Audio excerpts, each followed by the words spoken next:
আসসালামু আলাইকুম। মোর্শেদ শোভন আমন্ত্রণ জানাচ্ছি এনটিভির মধ্যাহ্নের খবরে। স্বরাষ্ট্রমন্ত্রী সালাউদ্দিন আহমেদ বলেছেন, পুলিশ কোনো দলের বা গোষ্ঠীর লাঠিয়াল বাহিনী নয়। তারা দলীয় প্রভাবমুক্ত হয়ে আধুনিক, প্রযুক্তি বান্ধব ও মানবিক একটি সংস্থা গড়ে তুলবে, যা দুর্নীতির বিরুদ্ধে জিরো টলারেন্স নীতি মেনে চলবে। সকালে রাজশাহীর সারদায় বাংলাদেশ পুলিশ একাডেমিতে ২৭তম বিসিএস পুলিশ ব্যাচের প্রথম পর্যায়ের মৌলিক প্রশিক্ষণ শেষে সমাপনী কুচকাওয়াজে প্রধান অতিথির বক্তব্যে স্বরাষ্ট্রমন্ত্রী এমন মন্তব্য করেন। ডিজিটাল অপরাধ দমন ও সাইবার নিরাপত্তার জন্য কারিগরি দক্ষতা অর্জন করে সাধারণ মানুষের অকৃত্রিম বন্ধু ও সেবক হিসেবে নিজেদের গড়ে তুলতে নবীন পুলিশ কর্মকর্তাদের প্রতি আহ্বান জানান সালাউদ্দিন আহমেদ। পুলিশ একাডেমির প্যারেড গ্রাউন্ডে আয়োজিত সমাপনী কুচকাওয়াজে অভিবাদন গ্রহণ করেন স্বরাষ্ট্রমন্ত্রী। অভিবাদন গ্রহণ শেষে তিনি বিভিন্ন বিষয়ে শ্রেষ্ঠত্ব অর্জনকারী প্রশিক্ষণার্থীদের মধ্যে পুরস্কার বিতরণ করেন। দর্শক, চলমান গ্যাস সংকটের খবর জানতে আমরা এবারে চলে যাব রাজধানীর মগবাজার এলাকায়। সেখানে আছেন আমাদের সিনিয়র করেসপন্ডেন্ট আপেল শাহরিয়ার। সেখান থেকে সরাসরি যুক্ত হচ্ছেন তিনি। আপেল, বেশ কয়েকদিন যাবতীত আসলে গ্যাসের তীব্র সংকট, দীর্ঘ লাইন ফিলিং স্টেশনগুলোতে। এই মুহূর্তে আপনি যেখানে আছেন সেখানে কি অবস্থা দেখছেন? যানবাহনের লাইন কেমন এবং চালকরা কি বলছেন?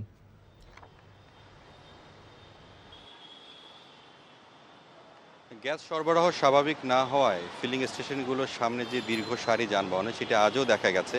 আমি বেশ কয়েকটি ফিলিং স্টেশন ঘুরে দেখেছি, সেখানে কয়েক জায়গায় সাময়িকভাবে গ্যাস বন্ধ রয়েছে দেওয়া। আর আমি এখন যেখানে রয়েছি সেখানেও 2 ঘন্টা আগে বন্ধ ছিল, কিছুক্ষণ আগে আবার দেওয়া শুরু করেছে। এবং আমি আবার পিছনে দেখতে পাচ্ছেন কিন্তু দীর্ঘ লাইন এই গাড়িগুলো যানবাহনের। তো চালকরা খুব হতাশার কথা জানিয়েছেন যে বেশ কিছুদিন ধরেই তো এই সমস্যাটা হচ্ছে, কেন এখনও সমাধান হচ্ছে না। তাদের মাঝেও নানা ধরনের প্রশ্ন আসছে যে গ্যাসের কি দাম বাড়ানোর জন্য এটা করা হচ্ছে। যদিও সরকারের পক্ষ থেকে কিন্তু যেটি বলা হচ্ছে যে কক্সবাজার যে মহেশখালীতে যে এলএনজি ভাসমান যে টার্মিনাল রয়েছে সেটি কারিগরি ত্রুটির কারণে এই সমস্যাটা, সেটিও আসলে ধীরে ধীরে সমাধানের চেষ্টা করা হচ্ছে। সেটি ঠিক হয়ে গেলে এই যে সমস্যাটা সেটি ঠিক হয়ে যাবে। তারপরও চালকরা কিন্তু সেটা মানতে নারাজ। তারা মনে করছেন যে কোনো না কোনো একটি কারণ রয়েছে। তারা মূল যেটি বলছেন যে গ্যাসের দাম বাড়ানোর জন্যই হয়তো এটি করা হচ্ছে। তারা সরকারের কাছে অনুরোধ জানিয়েছেন দ্রুত সময়ের মধ্যে যাতে এই যে সমস্যাটি যাতে সমাধান করা হয়। আর ফিলিং স্টেশন কর্তৃপক্ষের সঙ্গে আমি কথা বললাম, তারা বলছেন তাদেরকে আয় কিন্তু অনেকটাই কমে গেছে এবং যে বিদ্যুতের যে দাম, তারা যে এই গ্যাসটি সরবরাহ করার জন্য অর্থাৎ গ্রিড থেকে যে টেনে যে নিয়ে আসবে লাইনে আনার জন্য যে খরচটি তাদের হচ্ছে, সেটিও কিন্তু এই যে গ্যাস বিক্রি করেও তাদের হচ্ছে না। এই জন্য তারা দাবি জানিয়েছেন সরকার যাতে দ্রুত সময়ের মধ্যে এই সমস্যার সমাধান করে। দর্শক, আমরা জানছিলাম রাজধানীর গ্যাস পরিস্থিতির খবরাখবর। হাজারো তরুণের রক্ত, অঙ্গহানি এবং আত্মত্যাগের বিনিময়ে অর্জিত গণতান্ত্রিক নতুন বাংলাদেশ কতটা মনে রেখেছে হাত, পা কিংবা চোখ হারিয়ে স্থায়ী পঙ্গুত্ব বরণকারীদের কথা? অনেকের আক্ষেপ, সময়ের সঙ্গে সঙ্গে তাদের খোঁজ খবর নেওয়া কমে গেছে। প্রয়োজনীয় চিকিৎসা ও পুনর্বাসনের অভাবে কেউ ঘরবন্দি, কেউ আবার অনিশ্চয়তা নিয়ে বেঁচে আছেন। তবুও হার মানতে চান না তারা। জীবনযুদ্ধে নতুন করে ঘুরে দাঁড়ানোর লড়াই করে যাচ্ছেন এমন তরুণদের অনেকেই। রাজু আহমেদ রুবেলের ক্যামেরায় শাহাদাত অভ্রের রিপোর্ট। জুলাই গণঅভ্যুত্থানে এই ছবিটি যিনি ফ্রেমবন্দি করেছেন, আজ তিনি নিজেই দৃষ্টিহীন। বলছি 29 বছর বয়সী মাস্টার্স পড়ুয়া মাহবুব আলমের কথা। দেশের জন্য জীবন দেওয়ার ব্রত নিয়ে মাঠে নেমে নারায়ণগঞ্জের চাষারায় পুলিশের গুলিতে হারিয়েছেন 2 চোখ। বললেন, দৃষ্টিহীন হয়ে বেঁচে থাকা মৃত্যুর চেয়েও কঠিন। আমাদের মতো যারা জীবিত শহীদ আছে বা জীবিত লাশ যারা আছে, তাদেরকে আসলে কেউ কখনো খুঁজে দেখছে না। দেশের জন্য এবার নতুন কিছু করার স্বপ্ন নিয়ে এসেছেন গাজীপুরের জাতীয় দৃষ্টি প্রতিবন্ধী প্রশিক্ষণ ও পুনর্বাসন কেন্দ্রে। এখানে কম্পিউটার পরিচালনার পাশাপাশি কল সেন্টারে কাজের প্রশিক্ষণ নিচ্ছেন তিনি। ছেলেটাকে রেস্কিউ করে যখন আমি পুলিশের অবস্থান দেখার চেষ্টা করতেছিলাম, তখনই আসলে খুব ক্ষণিকের সময়ের মধ্যে 2-1 সেকেন্ডের মধ্যে একটা ফায়ার এসে ছড়া বুলেটের মাধ্যমে আমার 2 চোখের আলো নিভিয়ে দেয়।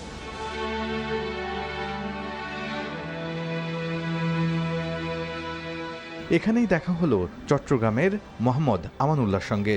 24শে জুলাইতে পুলিশের গুলিতে হারিয়েছেন 2 চোখের দৃষ্টি। এইচএসসি পাশের পর বিশ্ববিদ্যালয়ে ভর্তি হওয়ার স্বপ্ন ছিল, কিন্তু সেই স্বপ্নকে এখন বিলাসিতা মনে করেন তিনি।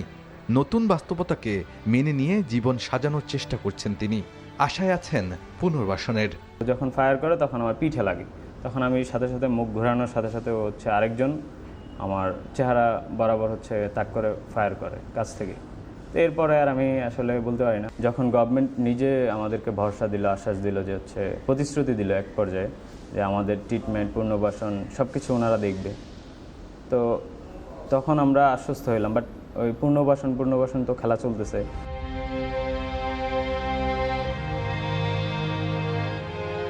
জুলাই বদলে দিয়েছে 18 বছরের আলামিনের জীবনও। 5 আগস্ট বাড্ডায় পুলিশের গুলিতে গুরুতর আহত হয়ে একটি পা কেটে ফেলতে হয়। এরপর এক পায়ের ওপর ভর করেই চলছে জীবন। হাঁটুর মাঝখান দিয়ে ঢুকে, মানে পিছনে ঢুকে সামনে দিয়ে একদম খুলিমুলি নিয়ে বের হয়ে গেছে বুলেটটা। আমি টের পাই নাই, আমি ঠাস করে পড়ে গেছি। পড়ে যাওয়ার পরে কিছুক্ষণের পর আমাকে কয়েকজন ধরে, আমার মাথায় আর কাজ করছে না। তখন দেখলাম আমার পা দিয়ে আমি ব্যথাও পাই নাই। আমার গরু যেমন জবাই দিলে রক্ত ছিটে, তখন তেমন রক্ত ছিটতেছে। দায়িত্বশালী যারা আছে তারা যখন আমাদেরকে দেখতে আসে তখন আমরা তাদের কাছে বলি কথাগুলো, কিন্তু তারা আমাদের কাছ থেকে দূরে চলে গেলে এই কথাগুলো আর কোনো মূল্যায়ন করে না। যাই হোক, এই কারণে মানে সরকারের কাছে একটা আবেদন থাকবে আমাদের পাটা ব্যবস্থা করে দেওয়ার, কারণ এই পায়ের মেয়াদ বেশি দিন নাই। উত্তরায় আন্দোলনের সময় গুলিবিদ্ধ আতিকুল গাজী চিকিৎসাজনিত জটিলতায় হারান একটি হাত। মাত্র 21 বছর বয়সে পঙ্গুত্ব বরণ করতে হয়েছে তাকে। তিনি বলেন, দেশের জন্য অঙ্গ হারানোর কষ্টের চেয়ে আত্মত্যাগের যথাযথ মূল্যায়ন না হওয়া বেশি কষ্টের। কিচেনটা আমাকে বলে দিয়েছিল যদি আপনি ট্রিটমেন্ট সঠিকভাবে পেয়ে যান 8 ঘন্টার ভিতরে, তাহলে হাতটা বেঁচে যাবে। হৃদযুগে যাওয়ার পর তো তারা ট্রিটমেন্টটা দেয়নি, তারা হচ্ছে 17 থেকে 18 ঘন্টা পরে যা হচ্ছে ট্রিটমেন্টটা দেয়, তাও অনেক জোরাজুরির পরে তাও দিতে চায়নি, যার ফলে এক পর্যায়ে হচ্ছে হাতটা বাঁচানো সম্ভব হয়নি। আমাদের বাইরে এখন পর্যন্ত হচ্ছে ট্রিটমেন্টগুলো সঠিকভাবে পাচ্ছে না। সেই স্থান থেকে আসলে তারা আগামীতে ভালো কিছু প্রত্যাশা করবে সরকারের কাছে, এটা ভাবাটাও আসলে আমি মনে করি যে বিলাসিতা। জুলাইয়ে হাত, পা কিংবা চোখ হারানো এই তরুণদের স্মৃতিতে এখনও স্পষ্ট সেই সব মুহূর্ত। কারণ জুলাই শুধু দেশের ইতিহাস বদলায়নি, চিরতরে বদলে দিয়েছে তাদের জীবন। এখন এই যুবকদের একটাই চাওয়া, সরকার যেন দ্রুতই পুনর্বাসন করে তাদের। শাহাদাত অফরো, এনটিভি নিউজ, ঢাকা। ঢাকা বিশ্ববিদ্যালয়ের গণযোগাযোগ ও সাংবাদিকতা বিভাগের প্রতিষ্ঠা বার্ষিকী অনুষ্ঠানে বক্তব্য রাখছেন তথ্যমন্ত্রী জহিরুদ্দিন স্বপন। আমরা সরাসরি চলে যাচ্ছি তার বক্তব্যে। তখন হয়তো মনে করেন একটা নির্ধারিত বয়ানকে আমরা সবাই হাজির করছি যে অভ্যুত্থান, বিজয়, গণতন্ত্র, মুক্ত মুখ ইত্যাদি মিলে আমরা এখন খুব নিশ্চিন্তে কিন্তু এই কাছে ব্যাপারটাকে বোঝার জন্য যদি একটু কাল্পনিকভাবে ধরে নেই যে 5 তারিখের পুরো ব্যাপারটাই অন্য খাতে প্রবাহিত হয়ে গিয়েছে, তখন কি হতো? তখন এই সাংবাদিকটাই নুরুল কবির সাহেব এখানে থাকতেন কিনা, বাঁচতেন কিনা, আমি এখানে আসতে পারতাম, তো এটাই তো প্রশ্নের মধ্যে দেখা দিত। এবং সেই সাংবাদিকতাই কিন্তু এইভাবে পরিচিত হতেন, নৈরাজ্যের হাত থেকে দেশকে রক্ষা করা গিয়েছে, স্বাধীনতার চেতনা রক্ষা করা গিয়েছে, তাই না? নানান রকম তখন একটা বয়ান। এবং সেই বয়ান দেওয়ার মতো বুদ্ধিজীবীর কি অভাব আছে আমাদের দেশে? শিক্ষকের কি অভাব আছে? জ্ঞানী লোকের কি অভাব আছে? সম্পাদকের কি অভাব আছে? সাংবাদিকের কি অভাব আছে? অতএব এটা কিন্তু একটা প্রশ্ন। অফকোর্স আমাদের যে কোনো জ্ঞানকে জনগণের কল্যাণের দিকে ধাবিত করতে হবে। বিশেষ করে সাংবাদিকতার মতো বুদ্ধিভিত্তিক পেশাতে তো এটা অবশ্যই করতে হবে। কিন্তু তারও আগে এই প্রশ্নটি আমাদের মধ্যে সার্বজনীনভাবে নিষ্পত্তি না হলেও প্রত্যেকের মধ্যে এটা নিষ্পত্তি হওয়া দরকার যে বস্তুনিষ্ঠতাকে নিশ্চিত করা, সত্যকে উদ্ঘাটন করার প্রক্রিয়াটি কি হবে এবং সেই ক্ষেত্রে একটা সার্বজনীনতার মধ্যে আমরা কিভাবে যেতে পারি। ফলে শুধুমাত্রই নিজের লক্ষ্য দিকে যদি আমি ধাবিত হই, তার আগে যদি আমি এই কাজটা সার্বজনীনভাবে না করতে পারি, তাহলে এই বিষয়ের বিতর্ক অনিষ্পন্নই থেকে যাবে। আমি আপনাদের সকলের চিন্তার ক্ষেত্রে আমার এই অজ্ঞতাকে তুলে ধরে সবাইকে আবারও ধন্যবাদ জানিয়ে শুভেচ্ছা। ও হ্যাঁ,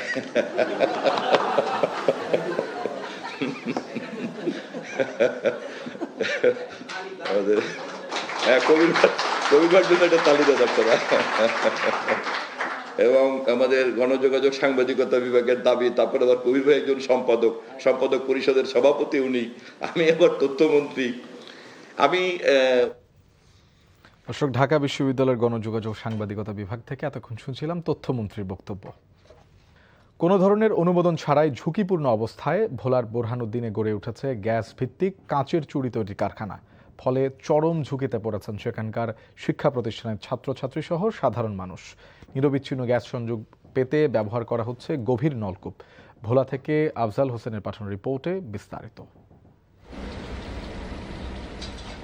দ্বীপ জেলা ভোলায় রয়েছে প্রচুর পরিমাণে গ্যাস, যে কারণে জেলার বোরহানুদ্দিন উপজেলার বেশ কিছু গ্রামে ডিপ টিউবওয়েল বসালেই সেখান থেকে পানির সাথে উঠে আসছে গ্যাস। আর এই গ্যাস ব্যবহার হচ্ছে বাসাবাড়ি, ব্যবসা প্রতিষ্ঠান এবং ছোট ছোট শিল্প কারখানাগুলোতে। শত শত ডিপ টিউবওয়েল বসিয়ে পাইপের মাধ্যমে এসব গ্যাস নেওয়া হচ্ছে এক স্থান থেকে অন্য স্থানে। এক ধরনের বিশেষ কম্প্রেসার মেশিন ব্যবহার করে কারখানার মালিকরা গ্যাসের চাপ বৃদ্ধি করছে। আর এই গ্যাস দিয়ে কাঁচ গলিয়ে তৈরি হচ্ছে কাঁচের চুড়ি। শিশুরাও কাজ করছে এই ঝুঁকিপূর্ণ কারখানাতে। একটি শিল্প কারখানায় অন্তত 30 থেকে অর্ধশতাধিক টিউবওয়েল বসানো হয়েছে। গ্যাসের পাশাপাশি অপচয় হচ্ছে ভূগর্ভস্থ বিশুদ্ধ পানি। কলের থেকে মনে করেন কম্প্রেসার দিয়ে আমরা গ্যাসটা উৎপাদন করে মনে করেন আমরা ব্যবহার করি আর কি। তো মনে করেন কারেন্ট থাকলে চলে, না হলে চলে না। মালিক আমাদের থেকে মনে করেন 1000 টাকা করে নেয়। চাপ তেমন বেশি না, মোটামুটি একটু সাশ্রয় হয় আর কি বোতলের গ্যাসের থেকে। তবে এসব বিষয়ে আইনের কোনো তোয়াক্কা করছে না শিল্প কারখানার মালিকরা।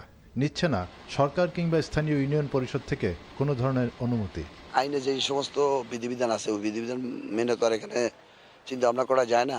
তাদেরকে বহুবার তাগিদ দেওয়া হয়েছে, তারপর কিন্তু তারা ডেড জানে না, কিন্তু এইটা ডেড নিচ্ছে। আসলে তাদের এখানে কোনো সরকারি গ্যাসের সংযোগ নাই। তারা বিভিন্ন উৎস থেকে গ্যাস সংগ্রহ করে এটা ব্যবহার করছে। আমরা অনুরোধ করব যারা এরকম শিল্প কলকারখানার অনুমতি দেয় তাদের সাথে যোগাযোগ করে সুন্দর একটা ব্যবস্থাপনার মাধ্যমে এটাকে এগিয়ে নিয়ে যাওয়ার জন্য। স্থানীয়রা বলছেন অবৈধভাবে এসব কলকারখানা গড়ে ওঠায় একদিকে গ্যাস এবং অপরদিকে ভূগর্ভস্থ পানির অপচয় হচ্ছে। অন্যদিকে আশপাশের শিক্ষা প্রতিষ্ঠানগুলোর কোমলমতি শিক্ষার্থী সহ বসবাসকারী মানুষদের জীবন পড়েছে চরম ঝুঁকিতে। তাই এসব প্রতিষ্ঠান পরিদর্শন করে আইনের আওতায় নিয়ে আসা জরুরি। NTV news desk.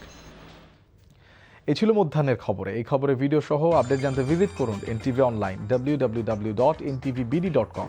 এছাড়াও এনটিভির জনপ্রিয় সব অনুষ্ঠান ও খবরের আপডেট জানতে ভিজিট করুন আমাদের ইউটিউব ও ভেরিফাইড ফেসবুক পেজ। দুইটায় দুপুরের খবর দেখার আমন্ত্রণ রইল। ধন্যবাদ সবাইকে।